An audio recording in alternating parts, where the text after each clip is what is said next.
Welcome to our bedtime story channel, where wondrous tales and a magical atmosphere await to help you rest easy. Don't forget to subscribe so you never miss a new story. Tonight, you'll hear a tale from a city where fear and courage are woven together during a time of plague. In those shadowed streets, even a slender black cord becomes a symbol of hope and humanity. Get ready for a journey to an era where a single act of kindness could change everything. The kingdom's spring meant little that year. No budding hope, no thawed warmth in the market roads, no laughter escaping from open shutters at dusk. Instead, as March waned and April whispered, the city of Althorn stood silent beneath a bruised, uneasy sky.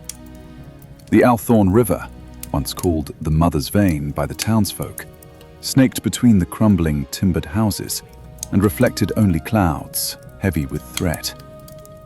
On Thorn Lane, behind the shrine of St. Elena, lived 12 families.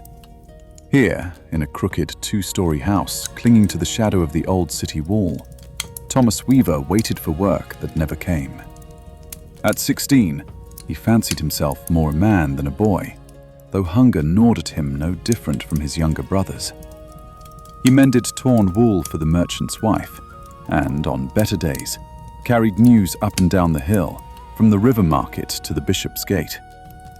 Thomas had sharp ears and a quicker mind than most, though for months now there had been little in Althorn but rumours, and less in his family's cupboard. On the dawn that changed everything, Thomas woke to a hush, so absolute it smothered even the pearl-grey call of the doves. He lay on the hard cot, feeling the presence of something unnatural, as if the world itself hesitated before taking its next breath. Through the window, boarded to cheat the biting winds, came not the shouts of carters or creak of the baker's barrow, but only silence. His mother was already up, kneading rye dough with pinched knuckles, her face gaunt and drawn further than winter should allow. "Stay abed," she said, not turning. "You have little need to see the sorrow in the lantern men's eyes." "But I'm not a child," Thomas protested, wrapping his thin shawl tighter around his shoulders. He moved to the window, peering between the wood slats. Down Thorn Lane, 3 men in dark coats moved against the gray. The lantern men, tasked with lighting the way for burial carts, and by city order, also with collecting the sick. Their presence, always grim, had become suddenly more frequent, haunting each road with swaying lanterns and red waxy seals glaring on their chests, a mark that sent townsfolk scurrying indoors. But now Thomas saw something different. The lantern men were joined by a 4th figure, not a man at all, but a girl, no older than himself, standing tall, her face hidden beneath a hood. In her hand, she held a long, black cord, glinting dully in the morning light. Thomas watched, breath caught, as the tomb cart rolled behind them. Upon its bare boards was a shape shrouded tightly in linen, a red stain spreading where the chest must have been.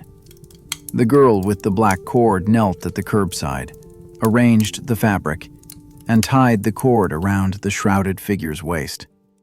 With a sharp, ceremonial motion, she cut the end of the cord with a knife of bone, the sign that the body was claimed and ready for the pit.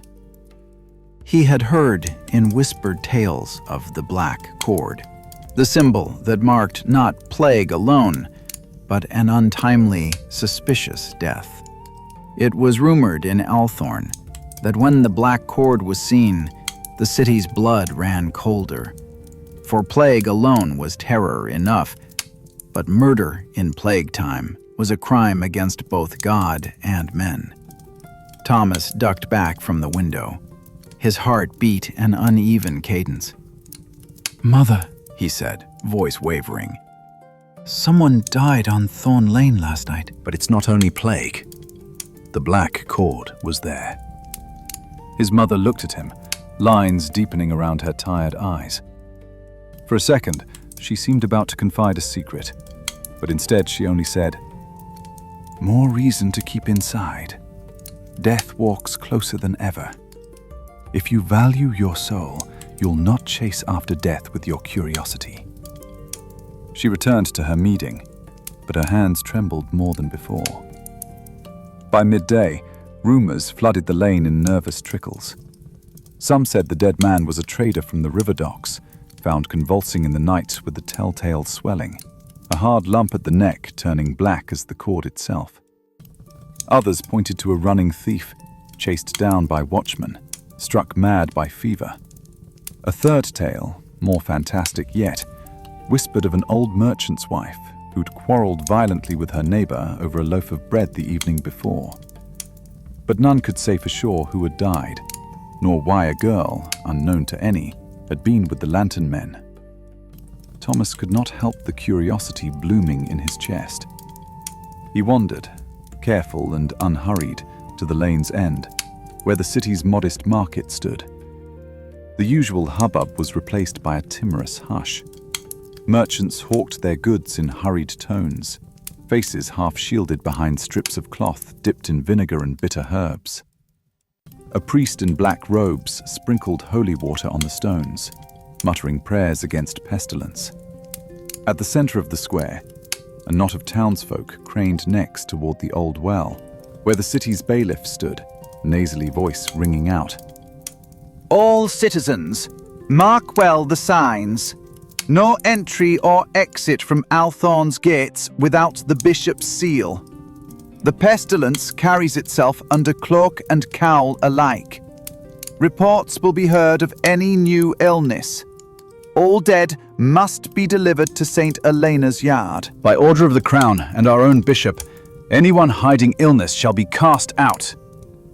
Even as fear ran like a shadow over the crowd, Thomas felt something else. Beneath it, the thrum of suspicion, pressing on every word. The plague had already torn at Althorn. Wives had turned from husbands at the sign of a cough. Friends became strangers. And now, a black cord on Thorn Lane.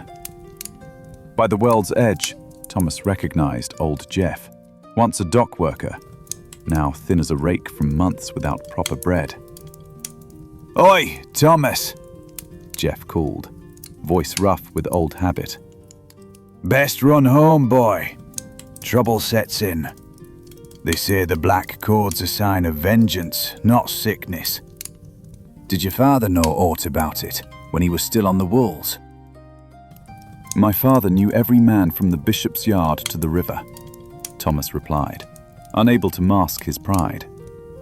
"But he's been 2 years in the grave. All he would have known is long gone." "And all that's left in this city is death's business," Jeff muttered. That night, Thomas could hardly sleep. The wind had picked up, whistling through the slats of the old walls, bringing with it the sharp scent of river rot and, just beneath, the almost metallic tang he'd come to think of as plague smell. Acrid, pungent, alive with terror. He had once believed that those who died of the pestilence left some of themselves behind in the air. Now, it seemed more true than ever. He lay and listened to his brothers tossing in their sleep, his mother's quiet recitation of prayers. When he finally closed his eyes, it was to dream of the girl with the black cord, her face hidden, but her gaze burning through the cloth. In the dream, the city was empty. He walked Thorn Lane alone, the fog thick on the ground, and everywhere were ropes, black cords woven through door handles, knotted on shutters, tightening around wrists. He reached for his own throat and found a knot forming, tight and cold. He woke with a strangled gasp, heartsick and sweating. Morning came too soon, pale and grey. Over stale bread and a trickle of watered ale, Thomas resolved to discover who lay beneath the shroud. Something tugged at him. Was it fear or some fatal curiosity? The answer seemed to hide in the hush of the house, the way the shadows pooled deeply in corners. He dressed quickly, tucking his father's old knife in his belt, more for comfort than any real threat. Plague or not, a knife was sometimes all that stood between a boy and desperation. He slipped out as his brothers began their chores, and his mother knelt to clean the cold hearth. On the street, the air felt charged. Word of the black cord had spread, and the townsfolk eyed each other with suspicion, as fierce as the sickness itself. Masks of cloth dotted with lavender or vinegar made every conversation behind closed doors. At St. Helena's yard, the burial pit yawned wide, a ragged wound in earth. 2 lantern men were there, their faces lined with exhaustion.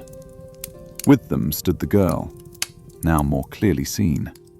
She was his age, perhaps younger, cheeks pale but eyes fierce, the black cord hanging from her belt like a badge. He approached carefully, unsure of the proper greeting for one in mourning, or one who marked the dead. She looked up as he stopped a few paces away. You have business here? She asked. Her accent was odd, northern, not of Althorn itself. I saw you, Thomas said, cursing his tongue for stammering. Yesterday, on Thorn Lane. I wondered. If you wish to know who lies buried, you are not alone. Her gaze sharpened. Fever claims most, but this was violence. That's why the cord is black, not red. Thomas swallowed, shivering with a cold he could not blame on spring's wind alone. So it's true then. Murder, not plague. She nodded. There will be more, unless the truth is found. Plague makes monsters of the frightened. What is your name? She hesitated a moment, as if weighing something heavy. Isabeau. My father was the city physician before the fever claimed him. The council gave me this task. Thomas glanced at the pit, sickened at the thought of murder amidst such endless death. And you search for murderers, while the plague hunts us all. She shrugged. Who else will? The priests are digging graves. The watchmen are sick or fled. Someone must stand between the shadows and the weak. Above them, the sky grew dark, thunder rumbling toward the city like a warning. Thomas realized suddenly that, for all the silence, the city had never felt so loud with secrets. I will help you, he said, surprising himself. Whatever you're searching for, I want to know. I have no fear of plague, nor of anything worse. Isabeau looked at him a long moment, then handed him a piece of black cord. Then keep this. It means you choose knowledge over comfort, and truth over fear. But know, those who chase death rarely outrun it. Thomas tied the cord around his wrist, the knot firm, and turned to the pit, his resolve steeling. The city of Althorn lay behind him, sick and trembling. But for the first time in months, Thomas felt awake. Tomorrow, he would begin to seek not just survival, but answers. The days in Althorn blurred into each other, each one carving deeper lines of fear into the city's face. After that strange morning at St. Helena's yard, Thomas felt the world tilt beneath his feet. He wore the black cord Isabeau had given him tucked under his sleeve, its woolen knot pressing a mark onto his wrist. A symbol among many, invisible yet potent. By noon, the rainstorm had broken overhead, and rivulets ran muddy in the gutters, carrying away the last of winter's dirt and washing over the city's sores. Thomas walked carefully along the edges of Thorn Lane, feet dodging puddles, eyes sharp for anyone who watched. Every window stared like a hollow eye, and behind each was a secret. His own, he suspected, no longer unique. He passed old Jeff's shack near the market crossroads and heard coughing from inside, wet and raking. The cough, these days, was a death sentence all in itself. Thomas kept moving, thoughts on his errand. Find Isabeau and learn the truth of the Black Cord's first victim. Isabeau was easy enough to find, even as Althorn shrank into itself for fear of infection. She was at the physician's house, her house now, set on the slope above the river.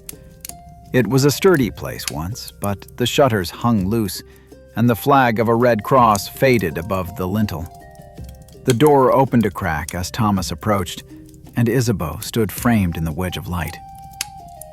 "You came," she said, not at all surprised. He nodded. "I said I would. There's no sense in running from death. I'd rather walk beside someone who's not blind to it."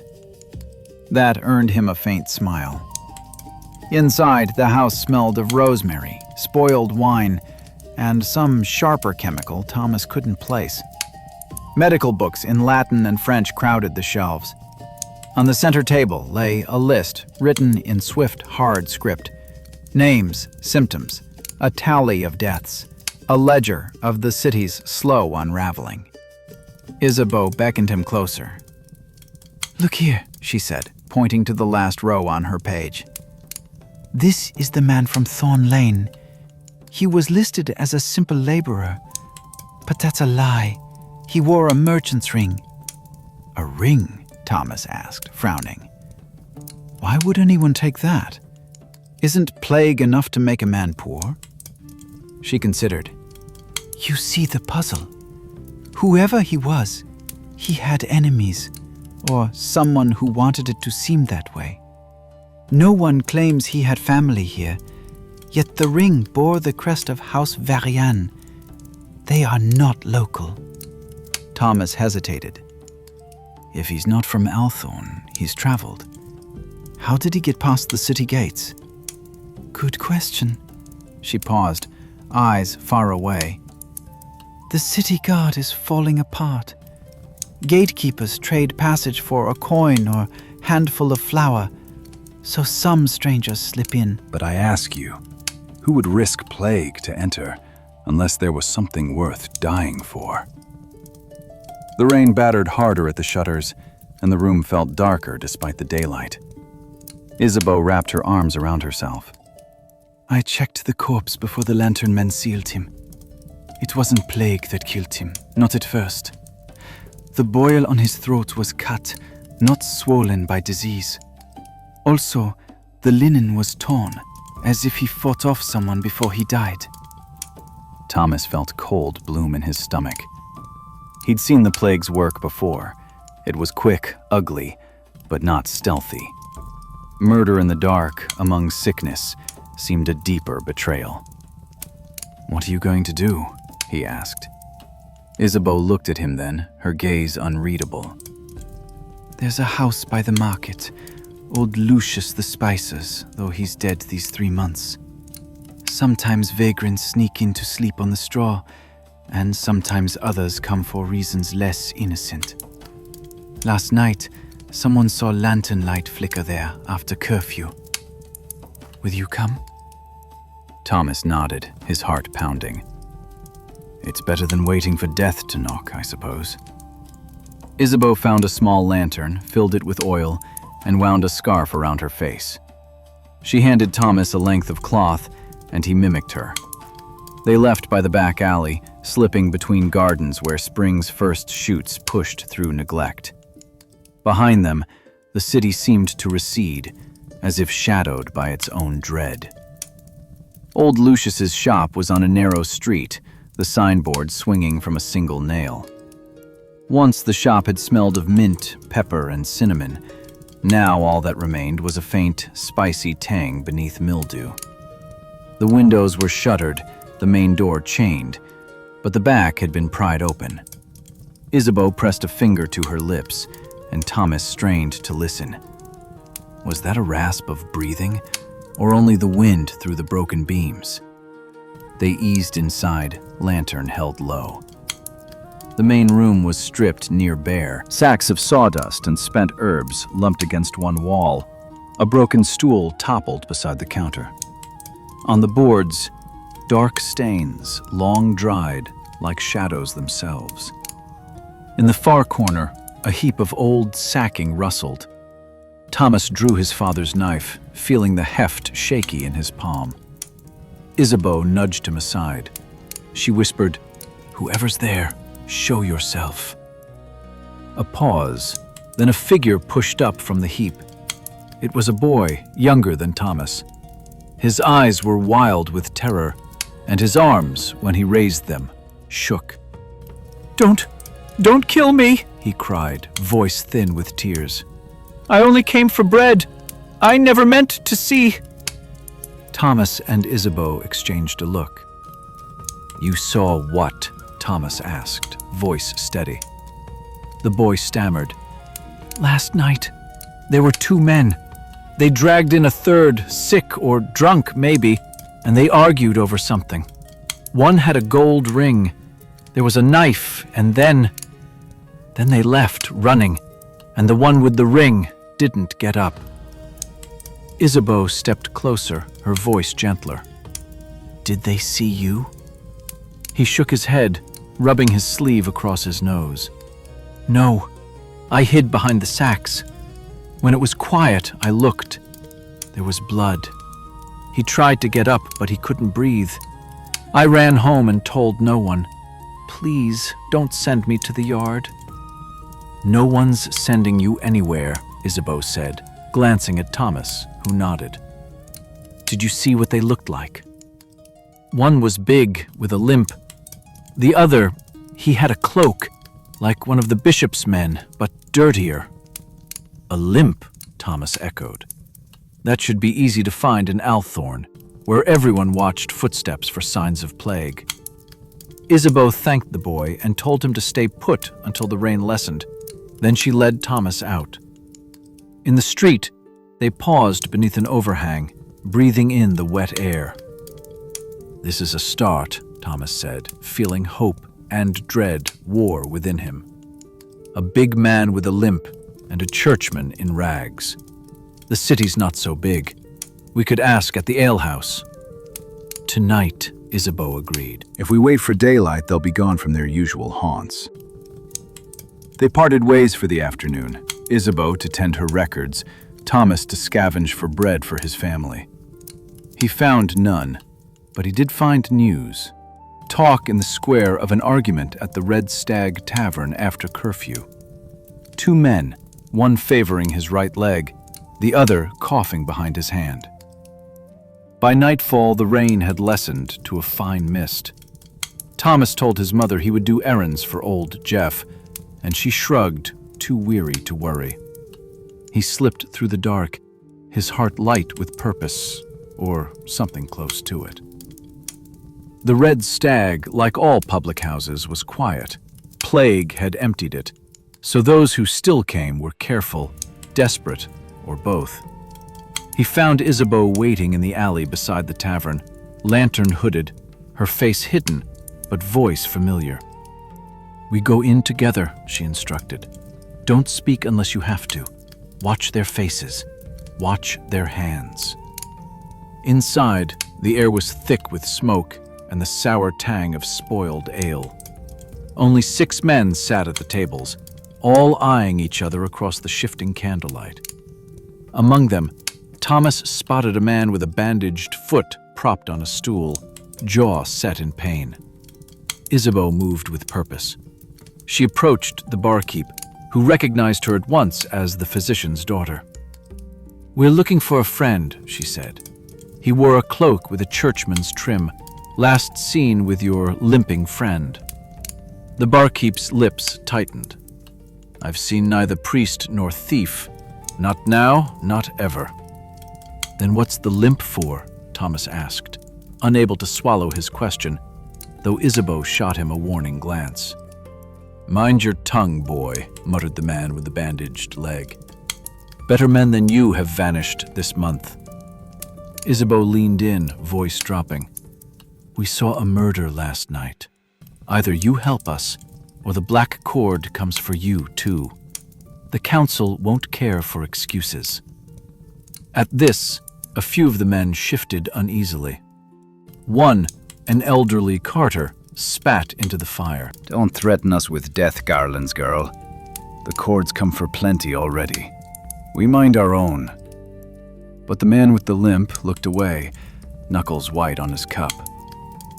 "Fine," he mumbled. "I saw Jonas. Came in coughing every other word. Had no coin. Tried to trade some gold ring with the house mark. Said he'd found it by the alley." Isabeau's eyes sharpened. "Did he say whose?" The limping man shook his head. "Told him to go. We don't buy plague gifts here. He left with some ruffian, not a priest, but wears a bishop's pouch. New faces in Althorn. City's rotten at the root. Don't poke it unless you want to see what crawls out." Thomas nodded, thanking him, and followed Isabeau out into the cool, moon-washed lane.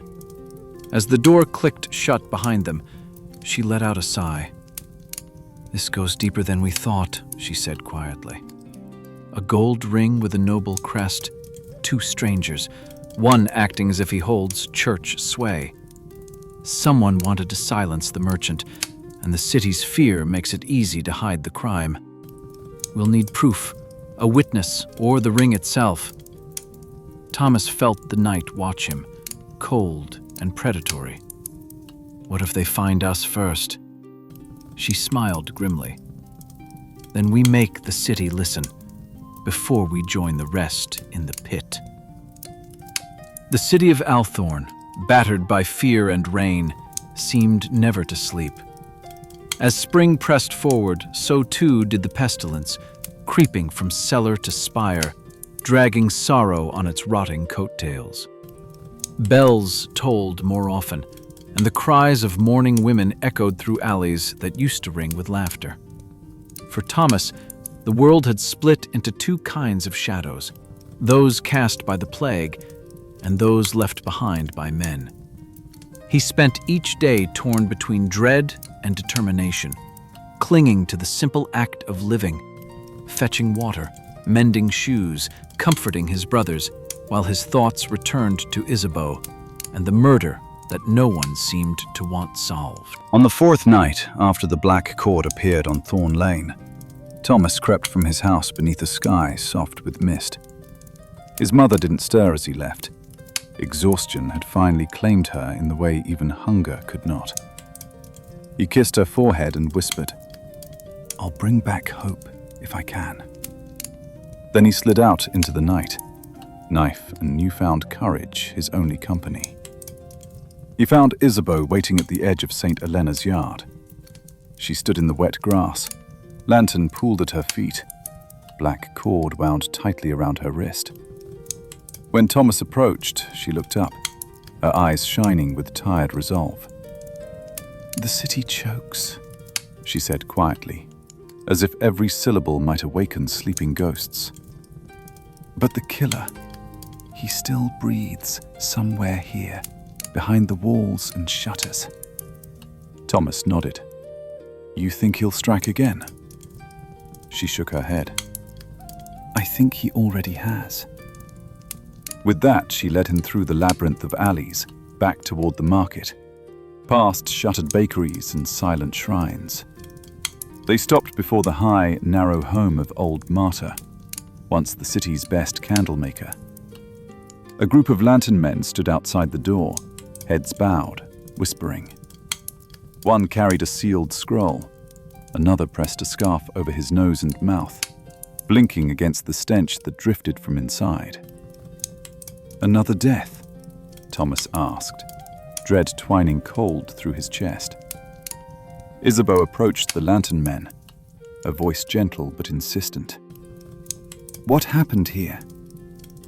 The youngest lantern man, a boy scarcely older than Thomas, shook his head. "Martyr's gone. Found her at the table, hands blackened, lips bloody. No fever, but her mouth twisted as if she'd bitten poison. There's talk she had no cough, no chills. Not the plague's mark. The oldest among them, face carved by years, handed Isabeau a scrap of parchment. "We found this tucked in her apron. You read. You know more of letters than we do." Isabeau scanned the note, face tight. She handed it to Thomas, who read aloud. "To any who care, I can bear it, neither night nor day. The city is lost. Confess you must. Who brought the black cord? Who turns kindness into ruin? My guilt strangles me, as plague does. Marta." For a moment, every sound in the street vanished. Then, as if a chill wind moved through them all, the lantern men shuffled back, crossing themselves. "Is it suicide?" Thomas asked, his voice a trembling reed. Isabeau shook her head. "It's fear, perhaps guilt. Plague hasn't broken Althorn. People have. She believes herself blamed for the murder, or part of it." Thomas studied the note. What would make her think that? Did she know the dead merchant? She's lived in the market all her life. Candles are a luxury, in these days a necessity for the dying. She saw that merchant with the ring days before his death, maybe more. After a moment, Thomas's mind leapt ahead.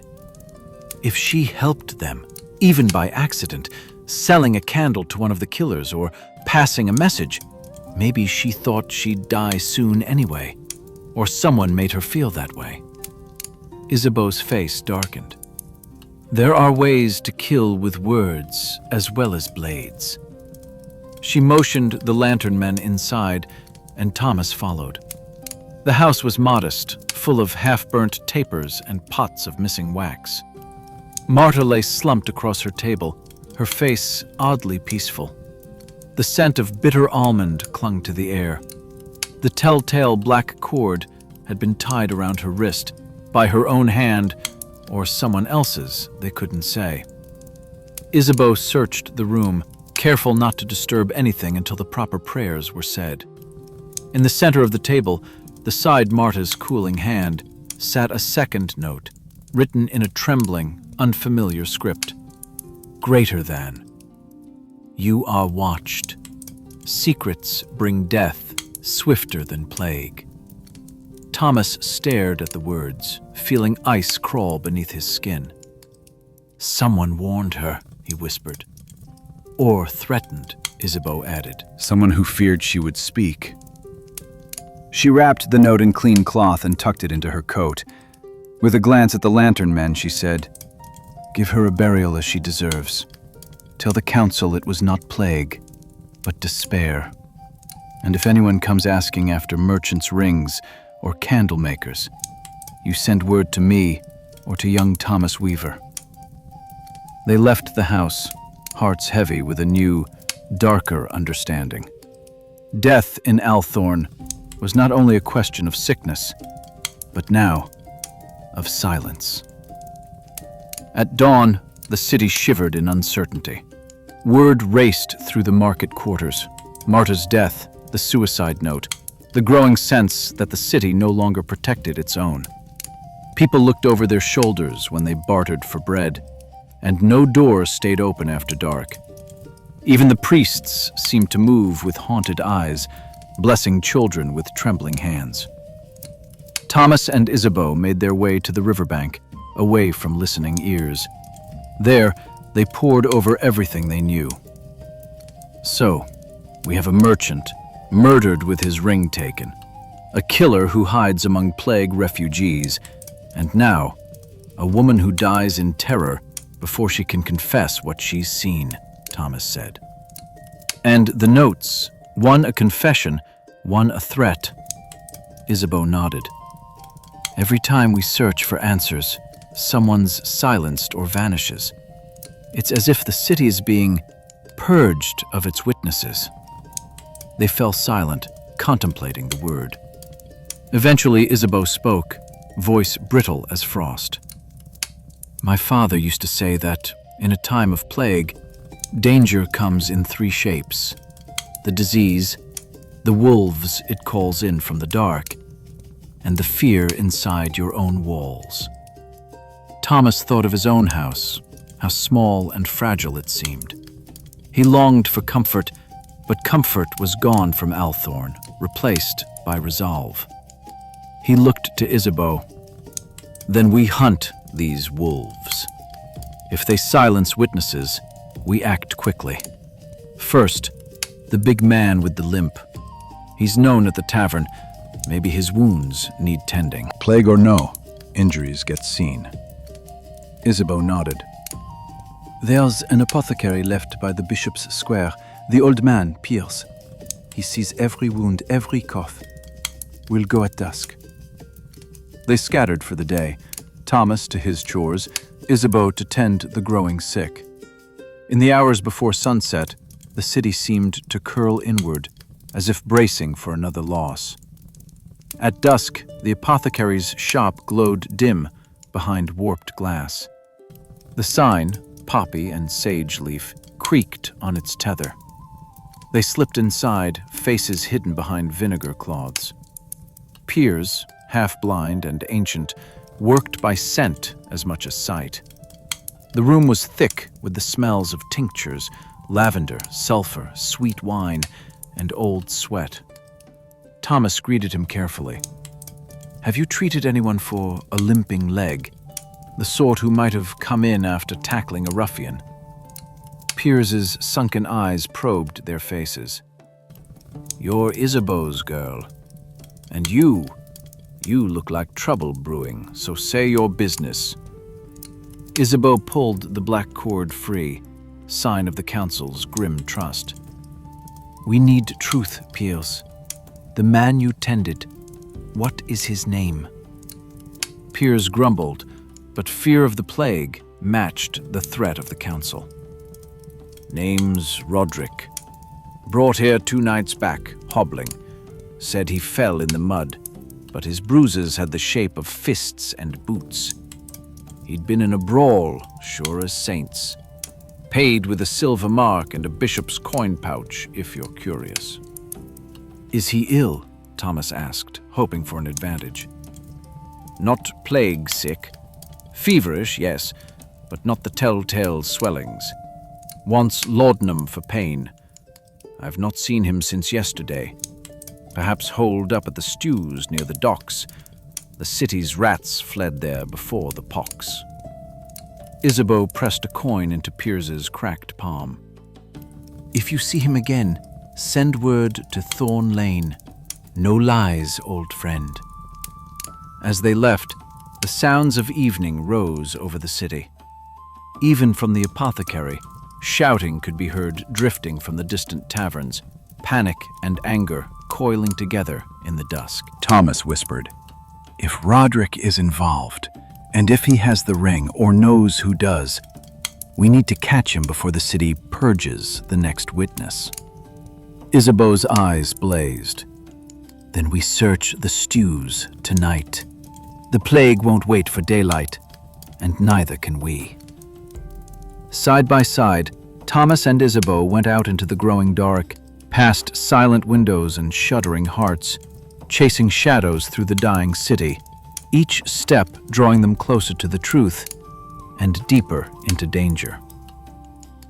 The river, always the artery of Althorn, seemed darker now, dense with secrets and sickness alike. By nightfall, the stews, the name given to the ramshackle tenements and crowded flophouses by the southern docks, pulsed with a restless, anxious life. Even the usual arguments and drunken laughter were muted. The only sound Thomas and Isabeau truly heard was water slapping low-hung stones and the faint, ever-present cough of the sick. They came wrapped in cloaks, faces half-hidden, lanterns shuttered to a pinprick. Isabeau led the way, sure-footed even where the boards beneath their feet creaked with rot. The air was thick, cooked onions, cheap wine, human fear, and the dark, sweet tang of sickness everywhere. Through gaps in windows, Thomas caught glimpses of wasted faces, red-rimmed eyes, and hands clutching talismans. A city praying for a miracle or an escape. "We start with Greta's house," Isabeau whispered, voice nearly lost in the wet gloom. "She knows who's come and gone. Give her respect. She's lost 3 sons to the pox, and she knows more about men than any bishop or merchant." Up close, Greta's house was more shanty than building, walls tested by years of wind and sorrow. Smoke curled lazily from a chimney made of broken tiles. Isabeau knocked, soft but sure, and after a long pause, the door creaked open. Inside, Greta was hunched before a flame, turning bread ends for children with hollow cheeks and watchful eyes. Her hair was white as frost, her stance sharp with defiance. Even in grief, she was a matriarch. "You again, physician's daughter," she said, not unkind. Her sharp eyes flicked to Thomas, then back. "Come to bleed me for secrets?" "We're looking for Roderick. He's been seen by the river, limping, carrying wounds he won't explain," Isabeau said. "You hear everything," Greta sniffed, giving Thomas a considering glance. "This one's Weaver's boy? Ha! Always had the sense to ask questions." She motioned for them to sit, tearing a piece of bread for Thomas, who accepted gratefully. "I'll tell you what I know," she said, finally lowering her voice.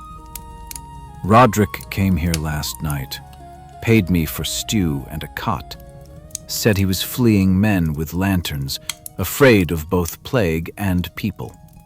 He met with a priestly-looking man, but that one left before dawn, quiet as a weasel." Thomas leaned closer. "Did you hear their talk?" "Not much," Greta admitted, "but enough. Roderick's leg was bleeding bad. He was wild for laudanum and near to selling a ring, said it would buy his way out of this damned city, if only he could find the right man. I followed him to the lane. The priest swore to fetch more coin, but never came back." Isabeau asked, "Did he say where this priest might be found?" Greta shook her head. "No, but Roderick mumbled about St. Winifred's crypt. That church has been sealed for weeks. The bishop declared it cursed by the deaths, but the desperate and the wicked both find doors." Thomas exchanged glances with Isabeau. The crypt had old city tunnels beneath it, forgotten by all but thieves and the lowest lantern men. If a man wanted to vanish or conduct secret trades, there was no safer ground. "We thank you," Isabeau said, pressing a coin into Greta's palm. Greta squeezed her hand, eyes soft with sorrow. "For your sake, I hope you don't catch what he carried," Greta whispered, then turned back to her hearth, children crowding close for warmth. Outside, the air felt colder.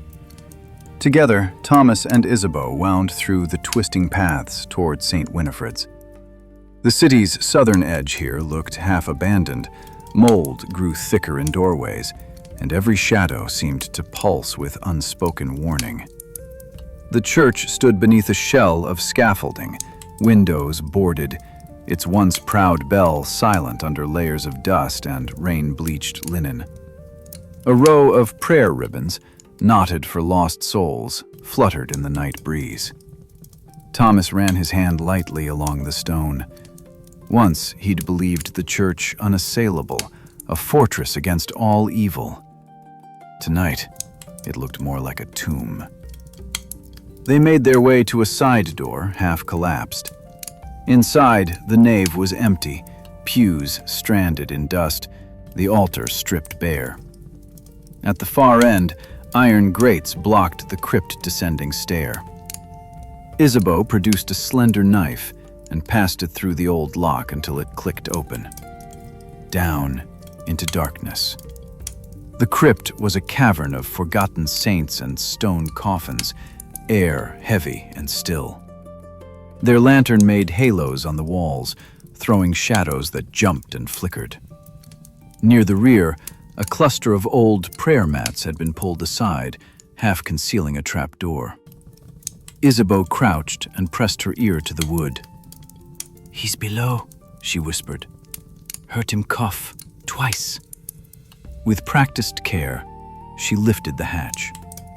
Lantern light spilled into a tight stone passage. Thomas followed, knife drawn, heart beating in his throat. The tunnel stank, old ale, earth, and something sweetly corrupt.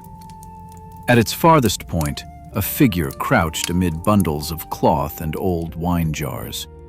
A man's harsh cough rang against the stones. "Roderick," Isabeau called softly. "We don't want to harm you."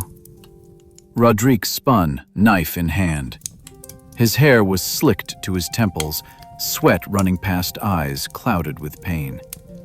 He recognized Isabeau's voice, seemed to weigh fight or flight, then sagged against the wall.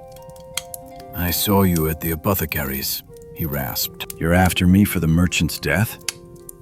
"We want the truth," Thomas said, lowering his knife. Roderick wiped his brow. "It wasn't me who killed him. He came to trade, jewels, secrets. The city's falling apart. He said he could buy us passage out before the bishop seals the gates forever. Jonas, the one in priest's garb, wanted the merchant dead. I tried to stop him, was cut for it. Jonas took the ring, said it would open doors. I barely crawled away." "Where is Jonas now?" Isabeau pressed. "Gone to the bishop's residence, I think. He had words about a final deal, something to do with the soldiers guarding the gate. You don't know what it's like out there. People will kill for a loaf, for a promise, for a way out." He looked at them, eyes wild. "You see? The city is lost. You try to save it, but you fight the plague with hope.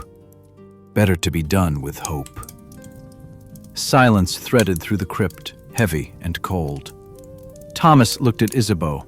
Her jaw was set, her eyes burning quietly. "Is it true?" Thomas asked gently. "Did you really want to save him, the merchant?" Roderick nodded, tears streaking the dirt on his face.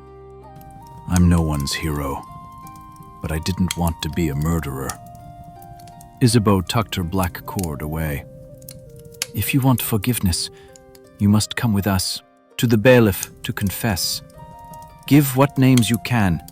Otherwise, the only voices left in the city will be ones of poison and lies." Roderick groaned and tried to rise. He was weak, leg shaking, but Thomas supported him as they made their way from the tunnel, through crypt and church, and back into the half-light. Outside, dawn was breaking.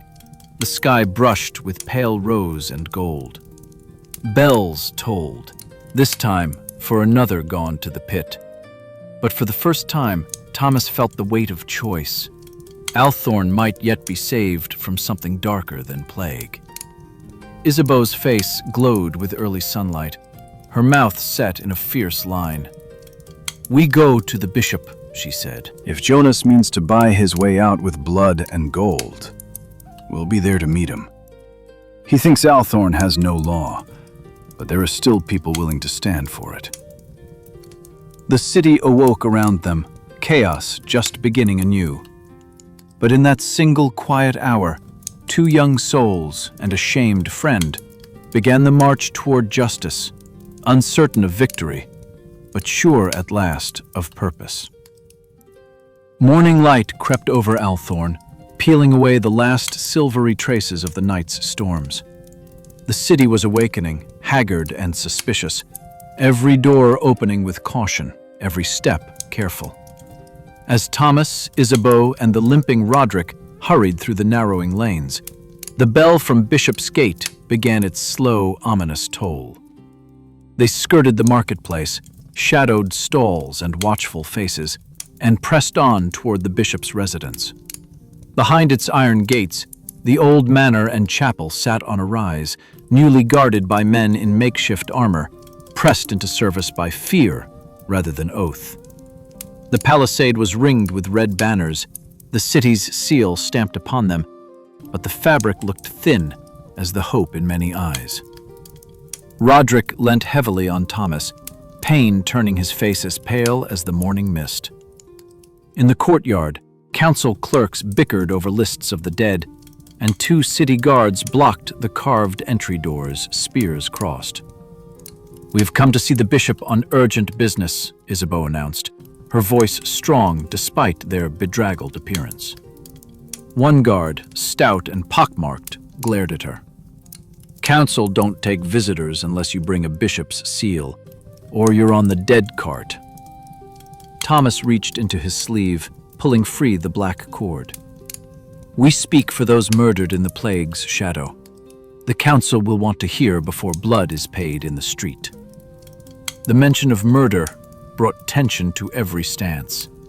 After a pause, the thin, younger guard nodded once and vanished inside. Moments later, they were ushered from the courtyard into the dim, cold nave of the bishop's private chapel. The floor was a patchwork of worn, dusty tiles. The walls disappeared upward, pale saints painted in fading blues. Bishop Emmerich waited in a high-backed chair beside the altar, draped in black robes. His fine hands were folded, his eyes shrewd beneath tired lids, and at his side sat another figure, a tall, gaunt man with a sharp, priestly collar. Isabeau inclined her head. "Father, we come with evidence of murder, of cruelty hidden beneath the cloak of the pestilence." Emmerich's gaze swept over the 3, pausing on Roderick, who trembled but stood upright. "You are the physician's daughter. Speak, then." Isabeau told the tale, omitting nothing. The murdered merchant, the stolen ring, Jonas the priest, the crypt below St. Winifred's, Roderick's part and his pain. As she spoke, the bishop's face grew drawn, and the priest beside him kept his eyes fixed on the floor. When she finished, Thomas added, "Jonas planned to use the merchant's ring and blood-stained coins to buy passage from Althorn. He was seen at the crypt and said he'd arrange a final bargain here." There was a hush in the ancient chapel, broken only by Roderick's shallow wheezing. At last, Emmerich spoke, slowly, his voice like stone on gravel. "Jonas is indeed a priest, once of this city, now placed under guard for breaches of church trust. If these accusations are true, he stands guilty not only of greed, but of horror against the soul of Althorn itself." The gaunt priest rose to his feet. "Jonas is no brother of mine. He came to me this night, offered coins and a ring to guarantee safe conduct. He must be found. The council will call for justice." Just then, a commotion erupted outside. The clang of gates, a loud voice. "Stand back, by God's will!" The doors burst open as 2 guards dragged a figure between them. It was Jonas, cloaked, eyes wild, hands bound behind him. His face was blotched with sweat and fear. Jonas glared at Isabeau and Thomas. "You don't know what you're doing. The city is lost. Why should I suffer while the rest drown in their own plague fears?" The bishop's voice cut through the tumult. "You will answer for murder, for theft, and for endangering the souls of this city." Jonas spat. "All of Althorn is guilty. I took only what would get me free." The bishop nodded to his guards. "Lock him in the crypt of Saint Elena. He will remain until the council judges him at week's end." To Thomas, Isabeau, and trembling Roderick, he said quietly, "What you've done is not forgotten. You remind us that law exists even in ruin. The city will remember your names."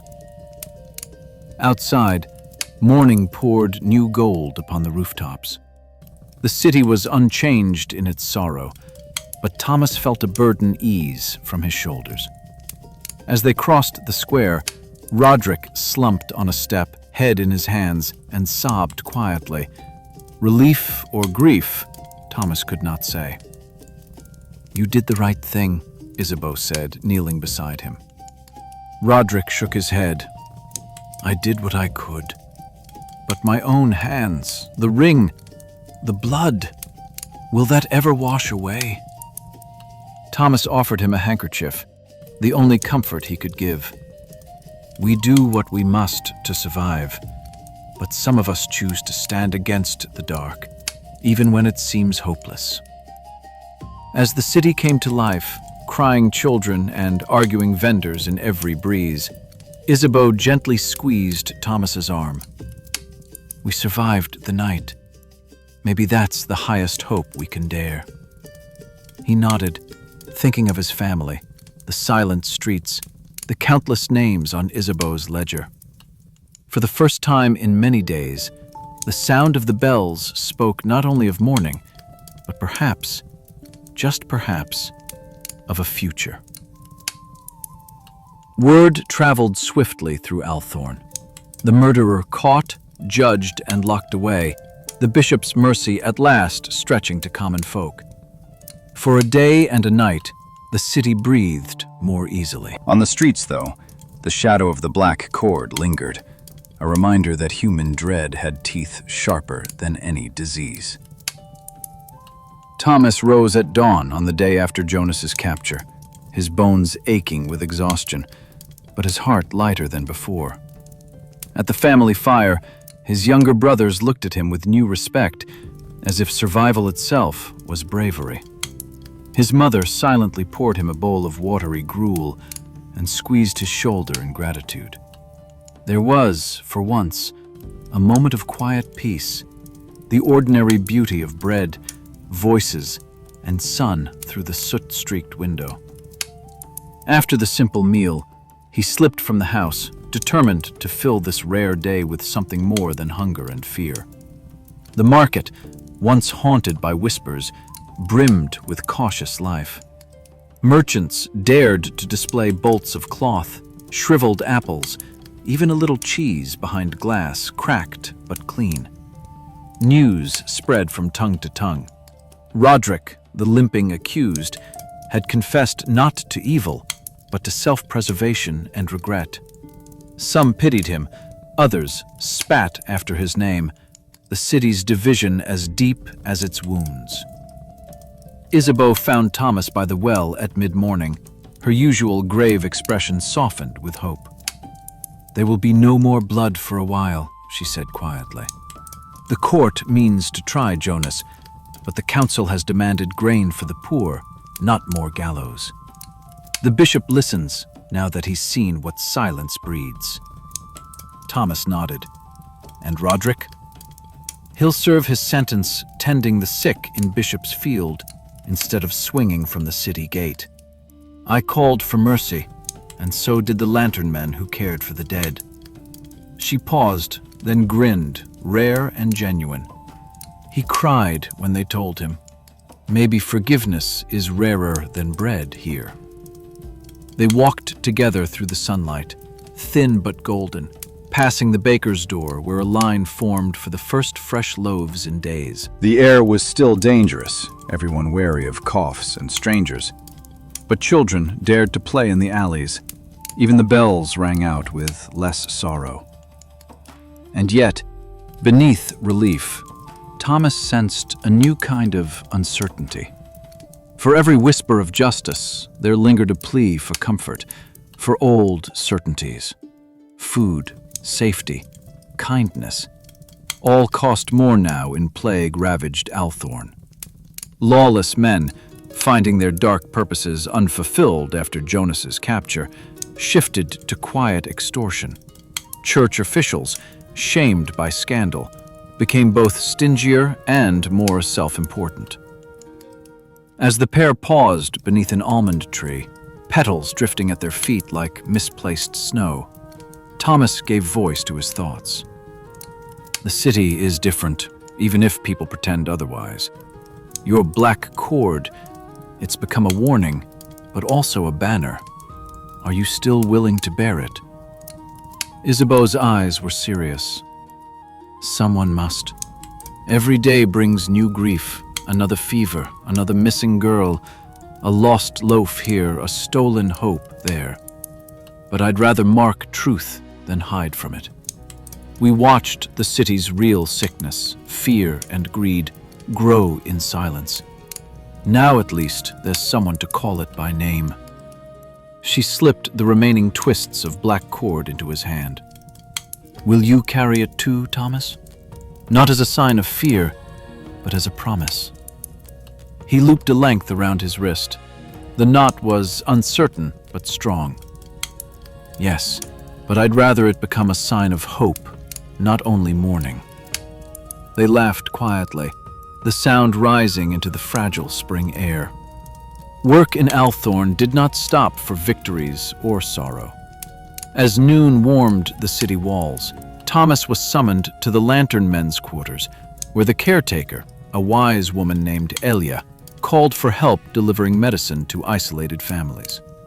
With Isabeau's guidance and her father's simple remedies remembered from fevered days past, they made their rounds. A cough cured here, a wound cleaned there, a blessing shared with a lonely widow. Some doors remained closed, old grief and new suspicion thick as the city's fog. But at others, hands reached through the cracks, desperate for a cure, or even a gentle word. That evening they returned to Thorn Lane, tired and mud-stained, but satisfied. As they passed the gate of St. Helena's, Thomas saw the priest's garden blooming at last, a sign that, even beneath shadow, life persisted. As dusk settled, Isabeau and Thomas sat together atop the cracked wall by the river, their feet dangling, the city stretching before them in shades of blue and gold. "Do you think we'll remember these days?" Thomas asked. "When the bells toll for joy and not death." Isabeau looked out at the slow, shining water. "We'll remember, because we had to fight for the chance to forget." For the first time since winter, Thomas let himself believe that hope might not be a lie. The city exhaled around them, wounded but not vanquished. Light lingered on the river, and somewhere, a nightingale sang among the ruins. Time, measured not in days, but in the slow turning of rumors and the swelling toll of church bells, seemed to stretch thin throughout what passed for late spring. In those tentative weeks after the trial of Jonas, the city of Althorn limped along a ridge between ruin and renewal. For every window unshuttered, another slammed tight at a cough. Some found their courage, others only knew excuses for suspicion. Thomas, having tasted both fear and triumph, no longer felt like a child. He spent his mornings helping lantern men ferry medicines and news, his afternoons aiding his mother and brothers, trying to piece together a life from the city's scraps. Some nights, he sat in Isabeau's kitchen, gently patching ledgers and listening to her read old Latin prayers, clinging to the roots that had seen her family through worse seasons. Yet as surely as wounds bled beneath a bandage, unrest lingered. The lower market hummed with talk of new dangers outside Althorn. Merchant trains, once regular as the tides, now avoided the city. Grain rolled late to the bishop's granaries.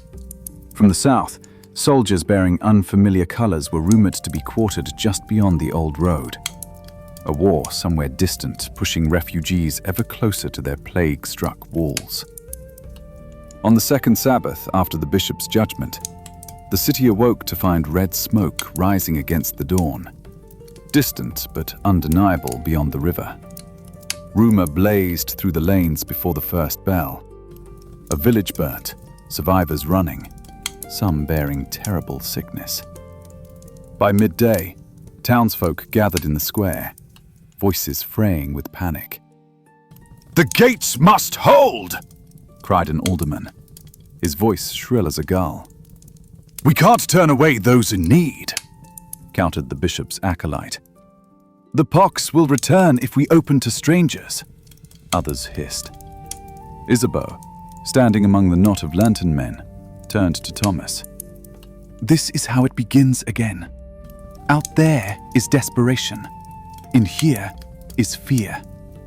She pressed a folded note into his palm, eyes shadowed. My father kept records of the city's first fever. Names, symptoms. A pattern showing how every plague creeps in, first with mercy, then with blame. Read this. We must be ready, whatever the council decides. Thomas took the papers, heart thumping. He felt again the tightness of the black cord on his wrist. Not just mourning, but now a mark of fragile responsibility. By late afternoon, the council had chosen. The gates would stay closed, at least for 3 more days. Church bells tolled, not for the dead this time, but as a warning. Strangers barred, city sealed. Lantern men patrolled the streets, their eyes wary, hands resting on cudgels. Even children kept to their homes. But alongside this collective tightening, quiet rebellion crackled like dry brush. Near the docks, Thomas saw women quietly passing bread through the wall for hungry children beyond. A smith's apprentice took water to a fevered stranger from the fields, then returned to his forge, head held high, despite the muttered curses of neighbors.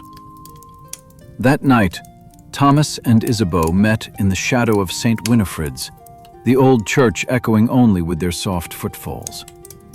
By candlelight, they spread the physician's papers across a broken pew. Look, Isabeau whispered, pointing to the patterns.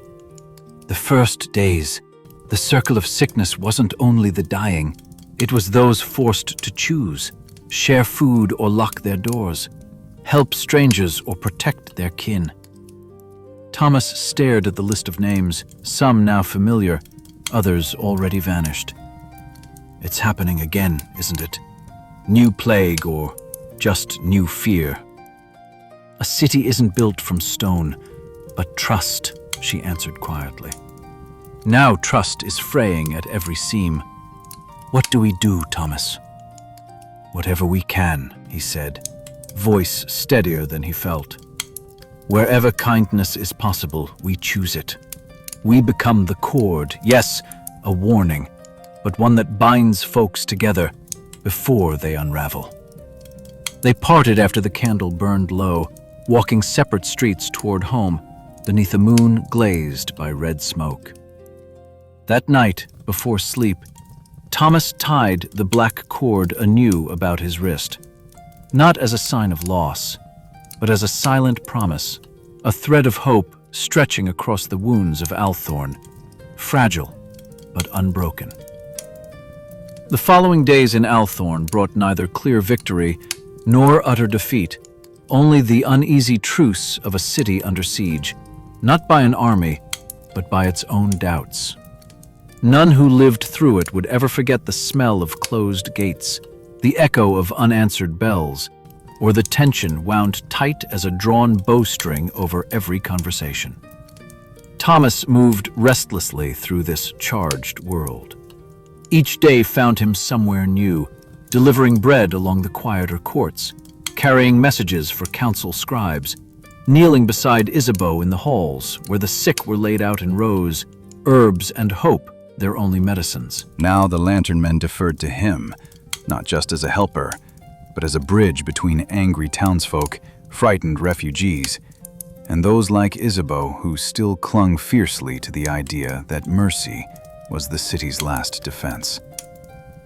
Yet, as the sun set red behind the western hills, new rumors always crawled in with the mists. One night, 2 children from the south quarter failed to appear at supper.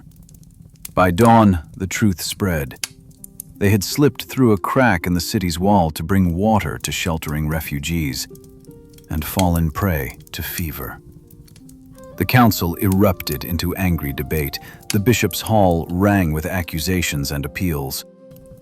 In those meetings, Thomas saw power's face laid bare. A handful of aldermen, voices gone ragged, their decisions split between generosity and fear. At the edges, mothers wept, and tradesmen muttered that the city was too far gone for help or pity. Even the physicians' records, newly cited by Isabeau, did little more than harden battle lines. That week, the bishop ordered a day of prayer and confession. Candles burned all night in the cathedral. Incense clouded the aisles as people wailed, begged, and struck their chests for forgiveness or luck. For Thomas and Isabeau, the ritual brought no peace. Only a growing sense of urgency to act before mercy was smothered entirely. On the third morning, as the council prepared once again to debate the fate of the city gates, Thomas found Isabeau tending to a fevered boy, only recently smuggled in by a lantern man. The boy had blue eyes like river water and recited, through his delirium, lists of lost villages, fields burned, and names that would never again return home. Isabeau, with her practiced calm, dabbed his brow with vinegar and rosemary. She looked up at Thomas.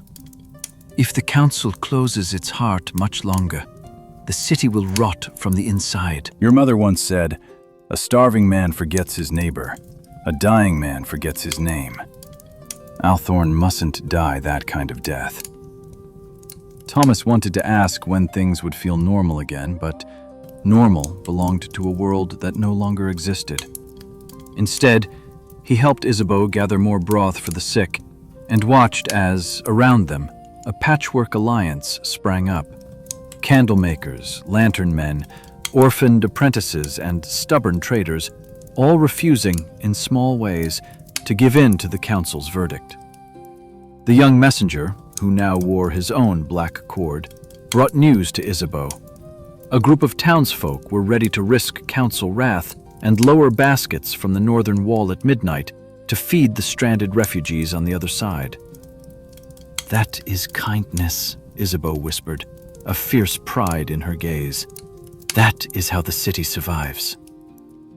That night, under a sky streaked by tail ends of storm and the promise of drying wind, Thomas climbed onto the north wall with Isabeau and those few he'd learned to trust. Below, waiting shadows stirred, and a baby cried. Above, half the stars were hidden by cloud, but the full ones shone clear. With shaking hands, basket after basket was lowered down. Bread, dry apples, some wilted onions, even a little cheese, quiet, defiant gifts. When the last line was drawn up and shadows below waved their thanks, Thomas felt, for a rare moment, the city's heart beating with hope instead of fear. He sat with Isabeau, legs dangling over ancient stones. "People can be cruel," he whispered, "but tonight they remembered how to be kind." She put her hand on his where the black cord bound his wrist. "That's what must endure. Not just here, not just now. Always." Above Althorn, the first real breeze of summer tugged at the clouds, and for a fleeting while, the bitter scent of plague was overpowered by salt, earth, and the wild perfume of courage. Dawn came earlier now, carrying the gentler promise of summer, but its light illuminated new tests and hard truths. Though some baskets of food had crossed the city wall and helped those in exile, not all went unseen. By mid-morning, city guards had found the traces: disturbed moss, footprints, a dropped blanket, and rumors swept through the lanes more fiercely than any whisper of sickness ever had. The council met in urgency. At first, Thomas feared their retribution would be sudden and merciless. Instead, the bishop called for deliberation, his face pale and awake with sleeplessness. Those who clung to old hierarchies demanded harsher measures, checks on every citizen, doubled patrols, even threats to the families of anyone who sympathized with outsiders.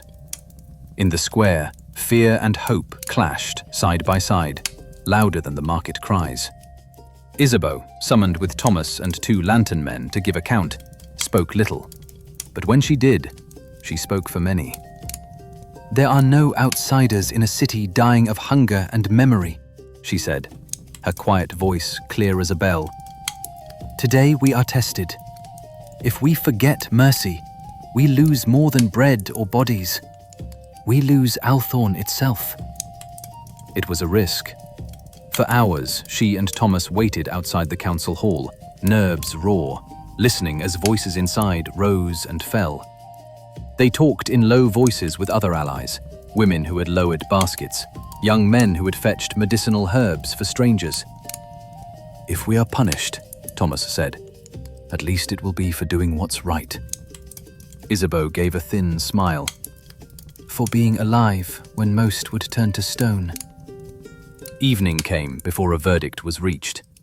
The bishop and several council elders appeared on the hall's balcony, grey and spent. The bishop's voice faltered, but the words he finally spoke fell like rain on dust. "Althorn cannot continue as an island. The gates will open, on the morrow, several hours each day, to permit those of sound health and honest plea. Lantern men will judge who enters. To those who risked so much for others, let not your hope falter, nor your courage be wasted." Let it be tempered, for danger remains. But may kindness and prudence walk together. Relief, disbelief, and caution swept among those gathered below. Joy was measured, mingled with fear. The pain of choices was not easily swept away. That evening, Thomas walked with Isabeau along the city wall, the tension of days slowly unwinding. "You changed their minds," he said. She shook her head. "So did you. So did every grain of bread, every outstretched hand. We are only threads, but together, strong enough for a cord." Down by the river, refugees crossed toward the open gates, watched by both wary guards and smiling lantern bearers. Some wept. Some simply stumbled forward, clutching battered bundles and small children. Thomas recognized one of the children, the fevered boy Isabeau had nursed only days ago, now wrapped in a quilt, clear-eyed, hopeful. As dusk settled over the city, the bells rang out a song neither pure mourning nor empty celebration, but something honest and alive. An uncertain reprieve, marked by real risks and real resolve. Thomas and Isabeau lingered at the gates until darkness settled fully, and only the last lanterns swayed in the breeze. She squeezed his wrist, where both their black cords, faded and shabby now, still showed, and met his eyes. "One day this story will end," she said softly. "But until then, we are its guardians." And Thomas, weary and grateful and terribly awake, realized that the city, their city, might yet earn another dawn. No church bell tolled at dawn on the day Althorn's gates opened wide, not for celebration, nor for mourning, but out of simple, grateful fatigue. The air itself felt changed, not free of fear, but stirred by a cautious, ember-like energy. For the first time in long weeks, the city's rhythms were those of living, rather than merely surviving. Thomas awoke to the hum of many voices from beyond his window. A wagon creaking up the lane, children's laughter, the echo of market calls.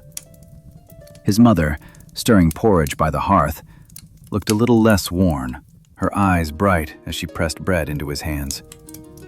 "Go see the town, Thomas," she said. "Today, hope's worth chasing." In the square, Isabeau was already waiting beneath the old bell tower, The black cord around her wrist faded nearly to gray. All around them, lantern men guided the slow, careful entry of refugees, each newcomer questioned, welcomed, sometimes set aside for the physicians, but never turned away unlooked upon. Where suspicion once ruled, now conversation, curt sometimes but real. Isabeau turned at Thomas's approach. "We are not healed," she said quietly, "but people are trying." Word had spread of the council's decision. The bishop and elders, deeply divided, would allow the city time to breathe and balance. Those who had lost kin, home, or health would receive first aid where possible. Migrant children would be taken in by candlemakers or apprentices for work and shelter.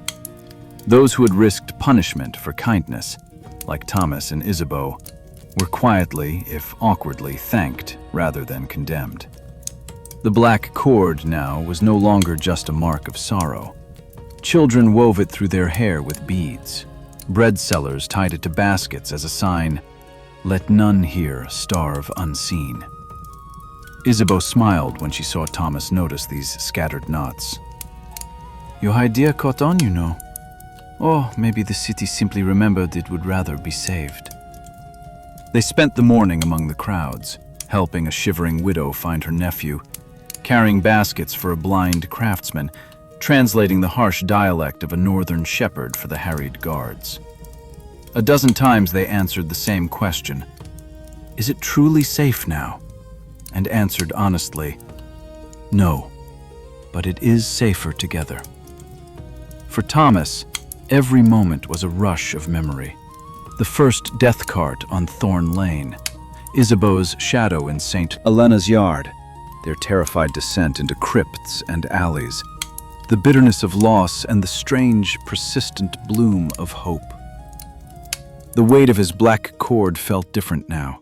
Not a warning, but a keepsake, proof that even in the gravest night, he had chosen to stand with others. As dusk fell, the city did not shut its doors completely for the first time in months. Cook fires sparkled in the courtyards. Lantern men patrolled not just for the sick, but for the lost or lonely. At the riverbank, Thomas and Isabeau watched the sun set side by side, their hearts full of questions, but no longer empty of answers. "I don't know what comes next," Thomas admitted, voice unsteady. "None of us do," Isabeau replied. "But now, at least, we can find out." They sat in the slow gift of silence, the sound of Althorn's life drifting around them, new songs, bread breaking, footsteps of the saved walking toward whatever came after. Above the city, the sky stretched out impossibly wide and blue, a promise that, yes, one day after sorrow comes the first clear morning.